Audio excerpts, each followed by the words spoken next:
ಗೆಲುವಿನಾಗ ಇಲ್ಲದೆ ಇರೋ ಲಾಭಗಳು ಸೋಲ್ನಾಗ ಸಿಗ್ತಾವಂತೆ. ಸೋತ ಮೇಲೆ ನಾನು ಸೋತೋದೆ ಅಂತ ತೀರ್ಮಾನಿಸೋದೆ ದೊಡ್ಡ ತಪ್ಪಂತ. ಹೌದಾ? ಸೋಲ್ದೆ ಗೆದ್ದವನು ಯಾವನು ಇಲ್ಲಂತಪ್ಪ ಈ ಪ್ರಪಂಚನಾಗ. ಹಂಗೆ ಹೇಳ್ತಾರೆ ಎಲ್ರೂ. ಗೆದ್ದವನು ಗೆದ್ರು ಏನೋ ಮಂದಹಾಸ ಅಂತೆ, ಸೋತವನು ಗೆದ್ರೆ ಇತಿಹಾಸ ಅಂತೆ. ಹೌದಾ? ಹಂಗಾದರೆ ನಾನು ಒಂದು ಸೋತು ಗೆದ್ದವ್ರ ಕತೆ ಹೇಳ್ತೀನಪ್ಪ, ಕೇಳ್ತೀರ ನೀವೆಲ್ಲರೂ?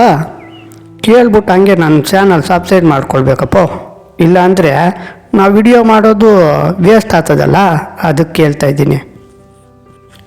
ನಮ್ಮ ಭಾರತ ದೇಶದಾಗ ಬಿಹಾರ ರಾಜ್ಯದಾಗ ಒಂದು ಹಳ್ಳಿ ಇತ್ತಪ್ಪ.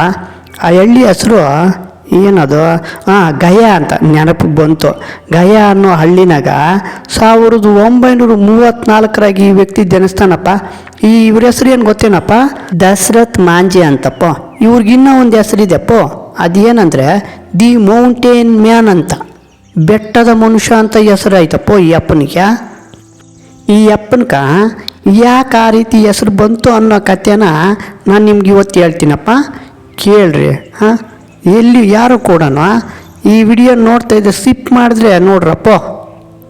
ಈ ಅಪ್ಪನ್ಕ ಒಂದು 25-26 ವರ್ಷ ಇದ್ದಾಗ ಮದುವೆ ಆಗ್ತದಪ್ಪ. ಮದುವೆ ಆದಮೇಲೆ ಅವ್ರ ಹೆಂಡ್ತಿ ಬಶ್ರಿನೂ ಆತಾಳಪ್ಪ. ಆ ಬಶ್ರಾದ ಪರಿಸ್ಥಿತಿನಲ್ಲಿ ಅವ್ರೂರಾಗ ಎಂಥ ಪರಿಸ್ಥಿತಿ ಇತ್ತು ಗೊತ್ತೇನಪ್ಪ? ಕುಡಿಯೋಕೆ ನೀರು ಇರಲಿಲ್ಲಪ್ಪ. ನೀರೇನಾದರೂ ಬೇಕು ಅಂದರೆ ಅವ್ರು ಬೇರೆ ಊರಿಗೆ ಹೋಗಿ ನೀರನ್ನು ತಗೊಂಬರ್ಬೇಕಾಗಿತ್ತು. ಅಂಥ ಪರಿಸ್ಥಿತಿ ಇತ್ತಪ್ಪ ಊರಾಗ. ಒಂದು ವೇಳೆ ಏನಾದರೂ ಯಾರಿಗಾದ್ರೂ ಹೆಚ್ಚು ಕಮ್ಮಿ ಆಗಿ ಹಾಸ್ಪಿಟ್ಲಿಗೆ ಹೋಗಬೇಕು ಅಂದರೆ ಬೇರೆ ಊರಿಗೆ ಹೋಗ್ಬೇಕಾಗಿತ್ತಪ್ಪ. ಅದು ಅವ್ರ ಊರಿಗೆ ಹೋಗ್ಬೇಕಾದ್ರೆ ದಾರಿನೇ ಸರಿಯಾಗಿರಲಿಲ್ಲ. ಆ ಆಸ್ಪತ್ರೆಗೆ ಹೋಗ್ಬೇಕಾದ್ರೆ ಒಂದು ಬೆಟ್ಟ ಅಡ್ಡ ಇರೋದು, ಆ ಬೆಟ್ಟನ ಸುತ್ಕೊಂಡು ಹೋಗ್ಬೇಕು, ಇಲ್ಲಾಂದರೆ ಆ ಬೆಟ್ಟನ ಹತ್ಕೊಂಡು ಹೋಗ್ಬೇಕಪ್ಪ. ಅಂಥ ಪರಿಸ್ಥಿತಿ ಇತ್ತು ಆ ಊರಿನಾಗ. ಆ ಟೈಮ್ನಾಗ ಏನಾಗ್ತದೆ ಅಂದರೆ ಈ ದಶರಥ್ ಮಾಂಜಿ ಅಪ್ಪನು ಅವನಲ್ಲ, ಈ ಅಪ್ಪನು ಕೆಲ್ಸಕ್ಕೆ ಹೋಗ್ಬಿಡ್ತಾನೆ. ಕೆಲ್ಸಕ್ಕೆ ಹೋದಾಗ ಹೆಂಡ್ತಿ ಏನು ಮಾಡ್ತಾಳೆ, ಮಧ್ಯಾಹ್ನ ಊಟ ತಕ್ಕೊಂಡು ಅದೇ ದಾರಿನಾಗ ಹೋಗ್ಬೇಕು ಪಾಪ. ಯಮ್ಮನು ಬೆಟ್ಟ ಹತ್ಕೊಂಡು ಹೋಗ್ಬೇಕು. ಅವಾಗ ಏನು ಮಾಡೋದು, ಊಟ ತಕ್ಕೊಂಡು ತನ್ನ ಗಂಡು ಕೊಡೋಣ ಅಂತ ಬೆಟ್ಟ ಹತ್ಕೊಂಡು ಹೋಗ್ತಾಳೆ. ಓದ್ತಾ ಏನಾಗ್ತದೆ ಅಂದರೆ ಆ ಬೆಟ್ಟ ಹತ್ತೋಗ ಕಾಲು ಜಾರಿ ಕೆಳಗೆ ಬಿದ್ದುಬಿಡ್ತಾಳಪ್ಪ ಪಾಪ. ಗರ್ಭಿಣಿ ಕೆಳಗೆ ಬಿದ್ದುಬಿಟ್ಲಲ್ಲ, ಹೊಟ್ಟೆ ನೋವು ಸಹ ಪ್ರಾರಂಭ ಆಗ್ಬಿಡ್ತದಪ್ಪ. ಈ ವಿಷಯ ತಿಳಿತದೆ ಪಾಪ ಆ ಅಪ್ಪನ್ಕ, ದಶರಥ್ ಮಾಂಜಿ ಅಪ್ಪನ್ಕ. ತಿಳಿದ ತಕ್ಷಣ ಓಡಿ ಬಂದು ತನ್ನ ಹೆಂಡ್ತಿನ ನೋಡ್ತಾನೆ ಪಾಪ. ನೋಡಿದಾಗ ಏನು ಮಾಡೋಕ್ಕತ್ತದೆ, ಅಯ್ಯೋ ನನ್ನ ಹೆಂಡ್ತಿನ ಹೆಂಗಾದರೂ ಮಾಡಿ ಉಳಿಸ್ಕೋಬೇಕಲ್ಲ ಅಂಥೇಳಿ ಎರಡೂ ಕೈಯಲ್ಲಿ ಎತ್ಕೊಂಡು ಆ ಬೆಟ್ಟನ ಹತ್ತುತ್ತಾನೆ ಪಾಪ. ಹತ್ತಿ ಇಳಿತಾನಪ್ಪ. ಇನ್ನೇನು ಇಳಿಬೇಕು ಅಷ್ಟರಲ್ಲೇ ಅವ್ರ ಹೆಂಡ್ತಿ ಅವ್ರ ಕೈಯಲ್ಲೇ ಪ್ರಾಣ ಬಿಟ್ಬಿಡ್ತಾಳಪ್ಪ ಪಾಪ. ತನ್ನ ಹೆಂಡ್ತಿ ಸತ್ತೋಗ್ಬಿಟ್ಲಲ್ಲ, ಇನ್ನೇನು ಮಾಡೋದು ಅಂಥ ದುಃಖದಲ್ಲಿ ಪರಿತಪಿಸ್ತಾನಪ್ಪ ಪಾಪ ಯಪ್ಪನ. ಪರಿತಪಿಸಿ ಒಂದು ನಿರ್ಧಾರಕ್ಕೆ ಬರ್ತಾನೆ ಕೊನೆಗೆ. ಅದೇನು ಗೊತ್ತೇನಪ್ಪ? ಇದೇನಪ್ಪ ತುಂಬ ಇಂಪಾರ್ಟೆಂಟ್ ಆಗಿರೋವಂಥ ವಿಷಯ. ಆ ನಿರ್ಧಾರ ಏನಂದರೆ, ಆ ಬೆಟ್ಟ ಇತ್ತಲ್ಲ, ಆ ಬೆಟ್ಟನೇ ತಾನೇ ನನ್ನ ಹೆಂಡ್ತಿನ ಸಂಪಿದ್ದು ಅಂದ್ಕೊಂಡು ಆ ಬೆಟ್ಟನ ಹೆಂಗಾದರೂ ಮಾಡಿ ಕತ್ತರಿಸಿ ಬೇರೆಯವ್ರಿಗೆ ದಾರಿ ಮಾಡಿಕೊಡ್ತೀನಿ ಅನ್ನೋವಂಥ ನಿರ್ಧಾರಕ್ಕೆ ಬಂದ್ಬಿಡ್ತಾನಪ್ಪ ಯಪ್ಪನ.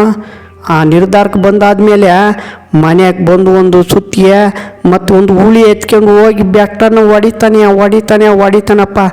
ಯಾವ ರೀತಿ ಹೊಡಿತಾನೆ ಅವನೇ ಅಂದರೆ ಬೆಟ್ಟನೇ ನಡ್ಗೋಗ್ಬೇಕಪ್ಪ, ಆ ರೀತಿ ಹೊಡಿತವನೆ. ಇದನ್ನು ಆ ಊರ ಜನರೆಲ್ಲ ನೋಡಿದ್ರು. ನೋಡಿ ಅವ್ರಿಗೇನು ಗೊತ್ತಾಗ್ಬೇಕು ಪಾಪ, ಬಂದು ಬುದ್ಧಿ ಹೇಳ್ತಾರೆ. ಅಯ್ಯೋ ಈ ಕೆಲಸ ಮಾಡಬೇಡ ಬಾಪ ಮನ್ಯಾಕ ಅಂತ ಹೇಳ್ತಾರೆ. ಬುದ್ಧಿ ಹೇಳಿದ್ರೆ ಅಯ್ಯಪ್ಪ ನೀನು ಕೇಳಿದ್ನಂತ ಕೇಳಲಿಲ್ಲಪ್ಪೋ. ಏನು ಕೇಳ್ದಿರ ಮತ್ತೆ ಬೆಟ್ಟ ಹೊಡಿತಾನೆ ಅವನೇ.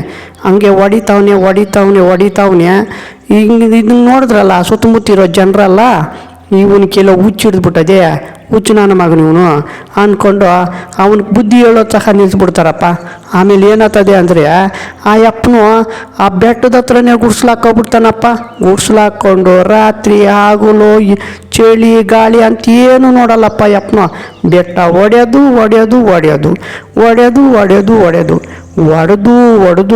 ಕೊನೆಗೆ ಏನು ಮಾಡಿದ್ನು ಗೊತ್ತೇನಪ್ಪ?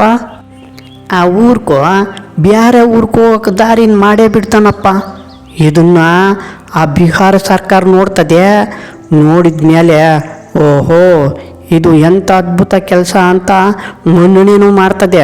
ಮನ್ನಣೆ ಮಾಡಿ ಅಯ್ಯಪ್ಪನ ಹೊಡೆದಿಂದಲ್ಲ ಆ ದಾರಿ, ಅದಕ್ಕೆ ಒಂದು ಪರ್ಮನೆಂಟ್ ರೋಡ್ ಹಾಕ್ಸ್ತದೆಪ್ಪ. ಆ ರೋಡ್ ಹಾಕ್ಸಿದ್ದು ಅಷ್ಟೇ ಅಲ್ಲಪ್ಪ, ಆ ರೋಡ್ಕ ದಶರಥ್ ಮಾಂಜಿ ರೋಡು ಅಂತ ಹೆಸರು ಕೂಡ ಇಡ್ತಾರಪ್ಪ. ಅಷ್ಟೇ ಅಲ್ಲಪ್ಪ, ಈ ಅಪ್ಪನ ಹೆಸರು ಇನ್ನೂ ಮುಂದಕ್ಕೆ ಹೋಗ್ತದೆ. ಅದು ಆ ಊರಲ್ಲಿ ಆಸ್ಪತ್ರೆ ಇದ್ದಿಲ್ಲಲ್ಲ, ಒಂದು ದೊಡ್ಡ ಆಸ್ಪತ್ರೆ ಕಟ್ಟಿಸ್ತಾರೆ. ಆ ಆಸ್ಪತ್ರೆಗೂ ದಶರಥ್ ಮಾಂಜಿ ಹಾಸ್ಪಿಟಲ್ ಅಂತ ಹೆಸರು ಇಡ್ತಾರಪ್ಪ. ಹಂಗಾಗಿ ಈ ಬೆಟ್ಟನ ಕಡ್ದ್ಮೇಲೆ ಈ ಅಪ್ಪನು, ಅದಕ್ಕೇನಪ್ಪ ಈ ಅಪ್ಪನಕ ಮೌಂಟೇನ್ ಮ್ಯಾನ್ ಅಂತ ಹೆಸರು ಬಂದಿರೋದು. ಇಷ್ಟೇ ಅಲ್ಲಪ್ಪ, ಈ ಅಪ್ಪನ ಹೆಸರು ಆ ಬಿಹಾರ ಸರ್ಕಾರದಾಗ ದೊಡ್ಡ ದೊಡ್ಡ ಕೆಲಸಗಳು ಮಾಡಿದ ಅವಾರ್ಡ್ಗಳು ಕೊಡ್ತಾರಲ್ಲ, ಆ ಅವಾರ್ಡ್ ಕೂಡ ಈ ಅಪ್ಪನ ಹೆಸರಾಗಿ ಒಂದು ಕೊಡ್ತಾರಪ್ಪ. ಆ ಅವಾರ್ಡ್ ಹೆಸರು ದಶರಥ್ ಮಾಂಜಿ ಅವಾರ್ಡ್ ಅಂತಪ್ಪ. ಇದಪ್ಪ ಈ ಅಪ್ಪನ ಕತೆ. ಈ ಕತೆ ನಿಮ್ಗೆ ಇಷ್ಟ ಆದರೆ ಲೈಕು ಕಾಮೆಂಟು ಅದೇನೋ ಹೇಳ್ತಾರಲ್ಲಪ್ಪ, ಶೇರು ಅದು ಮಾಡ್ರಪ್ಪ. ನಾನು ಇನ್ನೂ ವಿಡಿಯೋಗಳು ಮಾಡಬೇಕಲ್ಲ, ಅದಕ್ಕೆ ಕೇಳ್ತಾ ಇದ್ದೀನಿ. ಸರಿ ಇರ್ಲೇನಪ್ಪ.